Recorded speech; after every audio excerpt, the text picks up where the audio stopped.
Welcome to a new episode of the CIRAN podcast, reconciling two societal needs, resource extraction and nature conservation. We are Anita Stein and Luís Rosendo. And together with our invited experts, we are exploring how Europe balances resource extraction and nature conservation during the energy and environmental transitions. CIRAN is more than a podcast. It's a project funded by the European Union. Today's focus is on economic competitiveness and innovation. We will discuss the role critical minerals play in driving technological advancements, innovation, and economic growth.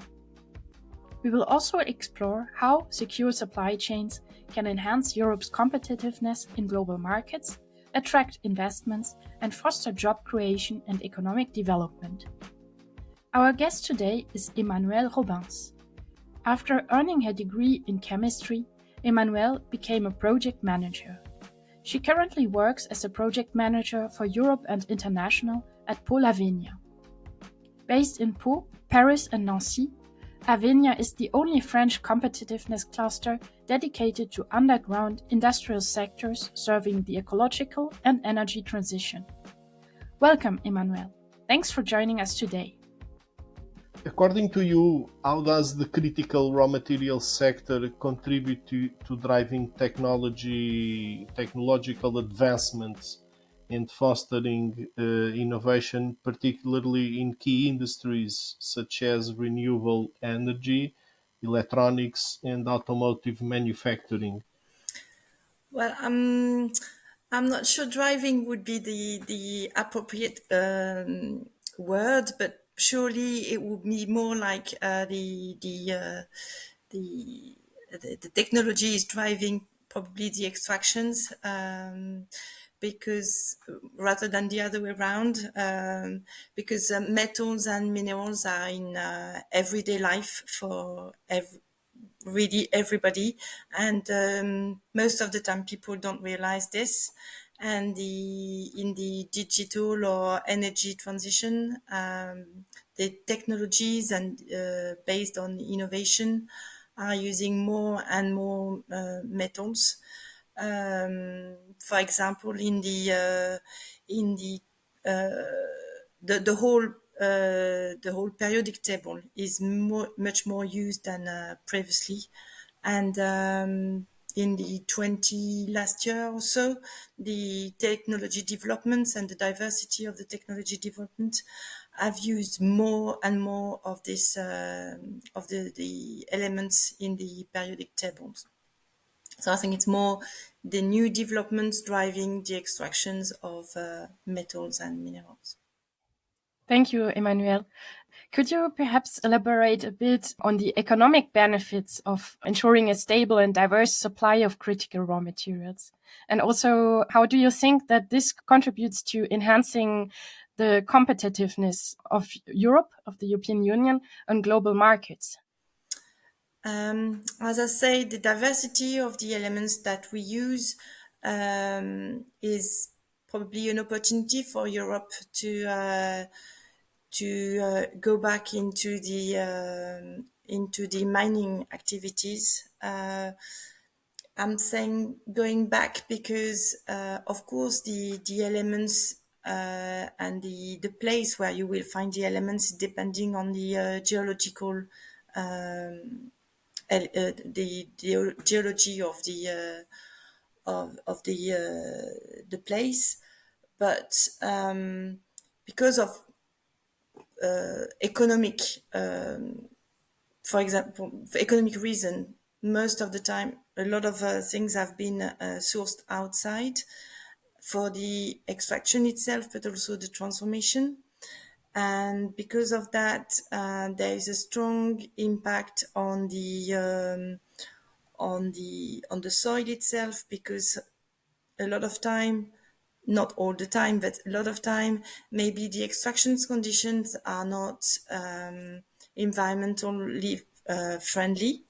Also, you have the people use the people on site, but probably not in the correct way of treating people when they work.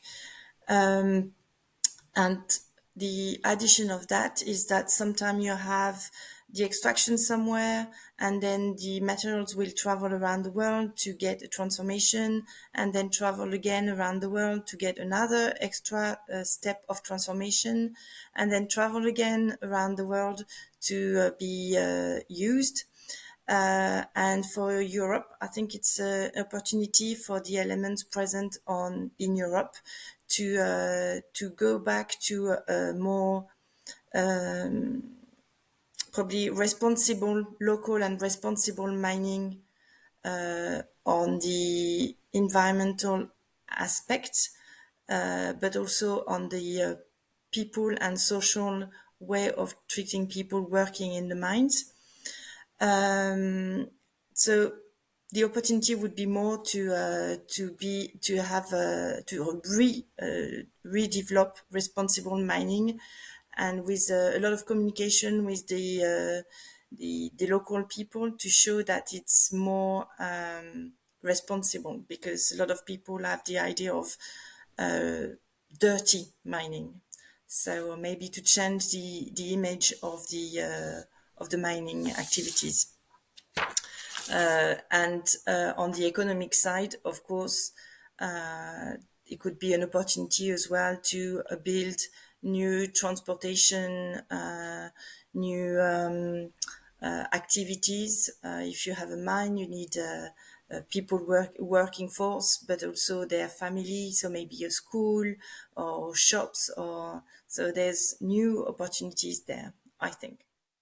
If I understood, you were saying that mining in Europe could be environmentally more balanced than having it the long value chain across the world, where you pick the minerals, then where you transform it, and then where you put it in the industry. And since Europe is a huge a power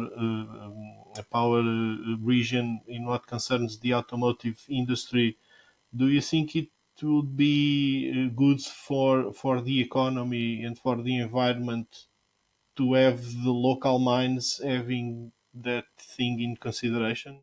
Well, when possible, if you have a mine closer to the place where you will be using the materials, I think because of not to avoid the transport, the transport step is a huge impact on the environment. There have been studies where if you source the element from the extractions to the end use, the number of transportation is huge, and on the environmental impact, avoiding this transportation step, I think, would be a huge step. When it's possible, because as I say, the geology sometimes cannot allow to have one element close to the industry. And as you mentioned, the industry is quite present in Europe, and the industry is very metal consuming. So I think having the mines closer to or maybe, when I say the mines, it will be the presence of the elements, because I've just mentioned the mine up to now, but also there's other things, other way to have the metals, for example, present is in old mines. Maybe you have the tailings, where you still have some elements present in the tailings. At the time, they were not financially or economically interesting to use them, but maybe there's a lot of steps for remediation of old tailings, where you have some elements still present there, and I think that could be another opportunity. You have the mining, but also the what is considered at the moment as recycling, but it's not recycling, but because they haven't been used yet. They've been extracted, but not used. So maybe another opportunity there. So I think there's a lot of work to do in Europe regarding, for example, exploration, maybe extractions as well, but extraction as primary extraction, but also the tailings, as I just mentioned. Lately, we had discussions with, for example, lithium present in geothermal waters. So maybe another opportunity as well to have some metals. And for the industry, I think there's a lot of work to do regarding the innovation around the process of the transformation or the recycling as well. And for me, I strongly believe in eco-conception, because at the moment we all hear in the news that sometimes the recycling is too expensive because the materials are too mixed together in, for example, in batteries, and it's difficult to separate afterwards. So maybe if you start thinking the long-term thinking of eco-conception, so it's easy to separate one at the end of life of the goods. Thank you, Emmanuelle. Are you aware of any examples where investments in the extraction of critical raw materials has really resulted in tangible economic benefits and the creation of jobs in the area? At the moment in France, we have the example of the Imeris project regarding lithium extraction. At the moment, it's still a project, but there was a public debate where a lot of where the economic aspect has been questioned a lot. And Imeris explained that they've chosen to have probably a more expensive way of extracting the lithium ore, because it will be underground, but the benefits will be that probably they have less dust, less noise, so it will be beneficial for the local area. And on the benefit, but having this mine open would mean that a lot of rail transportation will be more developed for the region. Probably the roads will be upgraded. Of course, they will need some qualified workers. So that would mean that in the region we need to develop all the skills. And those people we need to eat and have clothes, so probably a potential as well for the economic development. That means probably new schools, and so it's maybe the birth or rebirth of a territory, and so it's a global expansion of this space. Thanks. Concerning those needs for investments, in what ways can policies and initiatives at national and regional level support the development of a resilient supply chain for critical raw materials, and at the same time fostering innovation and economic growth? In my views, I think the political support is key in these developments. And when I say political, it's more regarding the, for example, being close to the project owners to make sure the local development is addressed. On the financial side, I think it needs a financial guarantee is supposed to be there. Like you need to well, at least in new projects, you need to give a financial guarantee to for compensation after the mining activities, meaning that the mining company is engaged in the remediation afterwards to make sure that the place is is clean afterwards, so to say. And all the, for example, the phyto management, restore the mining waste, make sure the water is not polluted. So I think the support would be more on the political side to help to convince the population that it's needed. But on the other side, I think the mining company needs to give some guarantee that they're going to work in a responsible way. And I think it's a balance in being responsible and developing this activity. Following in what you said, do you know if the industry in Europe is concerned with the supply of critical raw materials at this moment? Well, I think from the situation we've been living, like the pandemic or in wars in a different zone of the globe, I think the industry now realize that the supply is not secured enough. And for the securitization of this supply, you need to work on alternatives. So it could be alternative of supply and find another place where you can have the same metals, but also developing innovation to find an alternative, not rely on one metal and push for the innovation to have different technologies. For example, for if they want an application, they would push for an alternative technology. And I think that's where Europe is very powerful. It's all the focus that is made on innovation to make sure the lead in innovation is in Europe. So it could be on the exploration topic, for example, all the tools that are developed for exploration.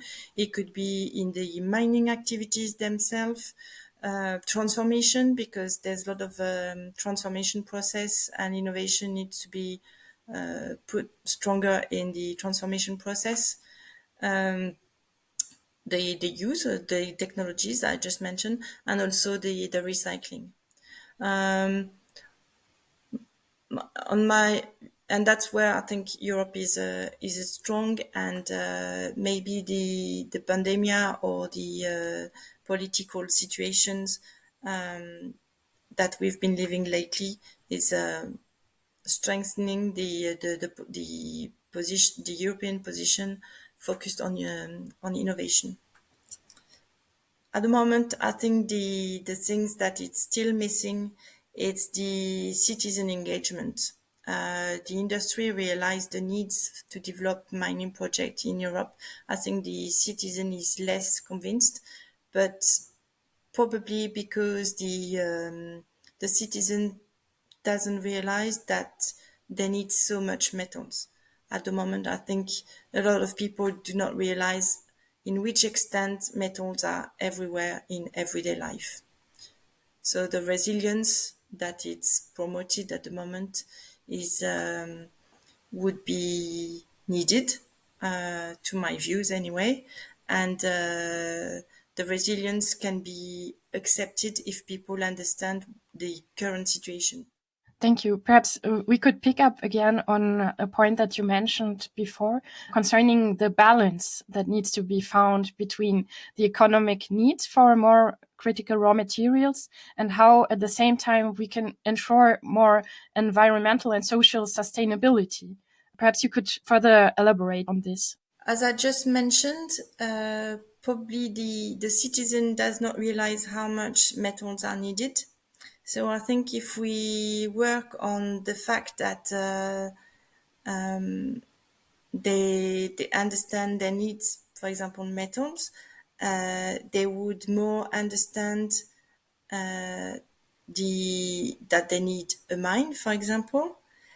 And at the moment, we see that a lot of people are against mining activities.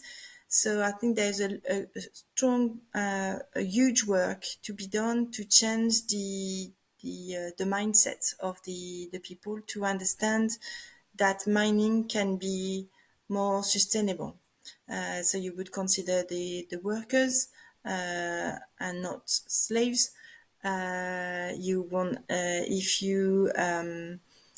if you have the mining activities there, you can check on that to make sure that it's done the best way possible, in a sustainable way. Show the impact of the potential of the economic development, and not just say I need, for example, a cell phone with all the elements that are in a cell phone, and I don't care if it's done on the other side of the planet by children, and that the metals will travel around the world maybe 3 times before being in my cell phone.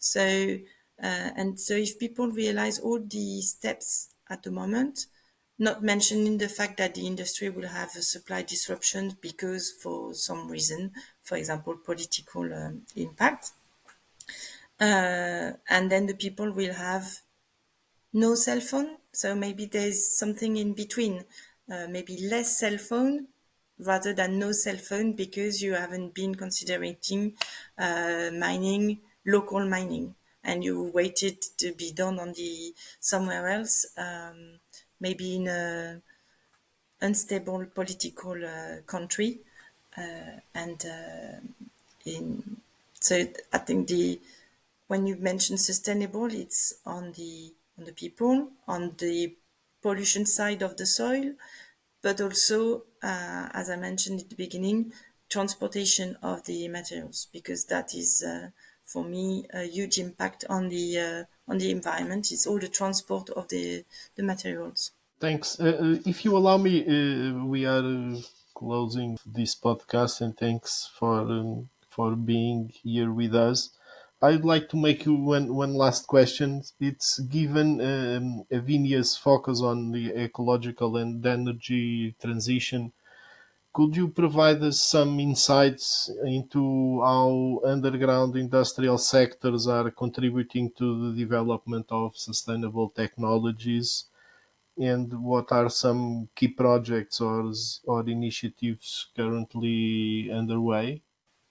At least in France, the projects are more focused on the treatment of mining tailings. So there's no direct extractions because it's already extracted, but really using something that is nearly available, and also to consider by doing this, you will consider as well the remediation after the activity.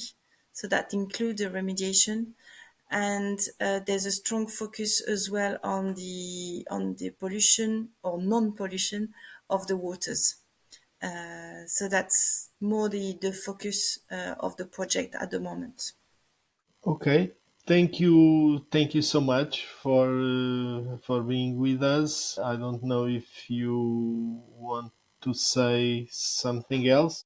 I think the citizens need to really to realize how much the metals and materials are needed, and maybe understand the current situation of how the metals are extracted, where the transportation, and there's some opportunities to do some sustainable mining through the exploitation of the mining tailings, for example, or and building the new project, mining project in with the actual European legal constraint. It's something that is key to avoid environmental disaster that could be done elsewhere because there's less constraint. So I think European can be seen as very strict on and stringent on the legal aspect,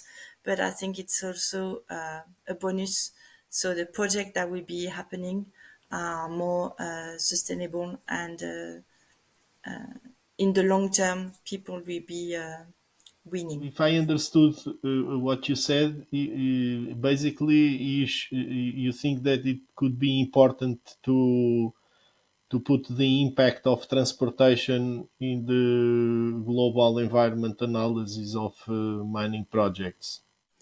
Yes, I think it will be very interesting to have a life cycle assessment on the finished product to understand where all the elements are coming from and to realize that they've been traveling a lot before coming into the good itself.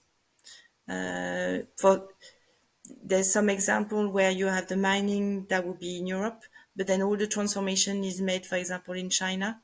And on the supply aspect, it's dangerous because if China wants to stop, then we won't be able to do the transformation.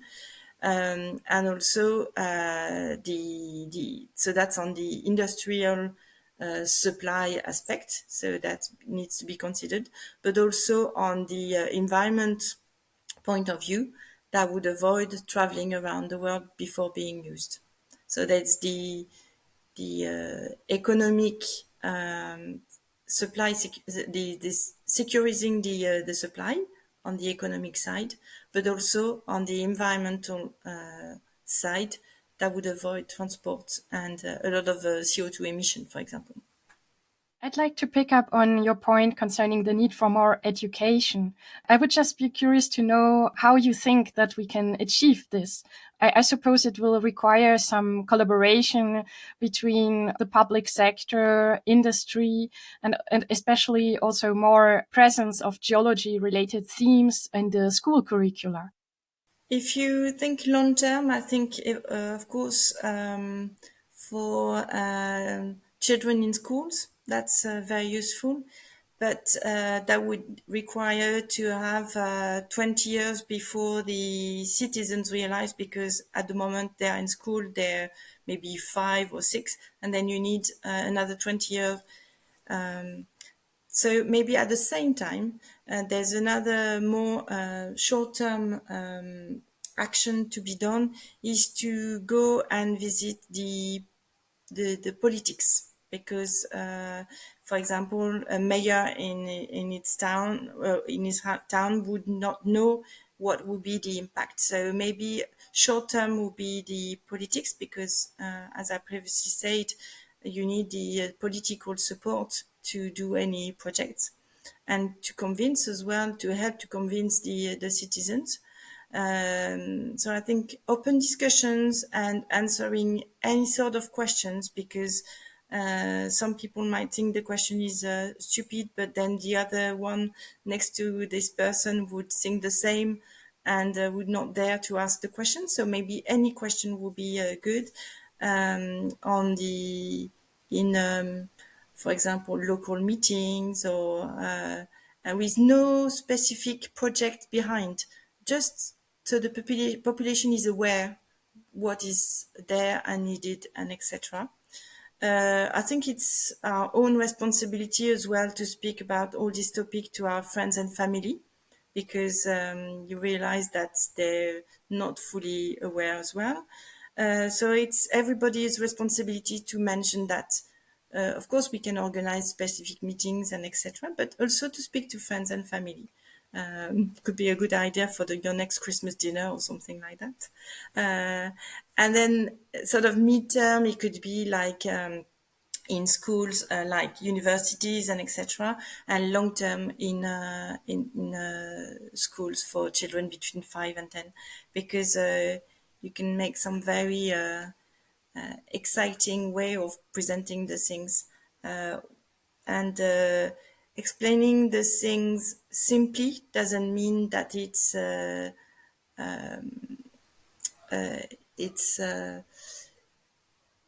there's a difference between saying very basic things and saying the things in simplistic way. I mean, you can say some very educated and documented information in a simplistic way for everybody. And it's not because you say the thing simplistically that it's non-documented. I don't know if you see what I mean, but it's everybody's responsibility and our responsibility to communicate with our own word to people around us. And then we can put some actions as well for people in everyday life, like politics. It could be in university, it could be at school, and etc.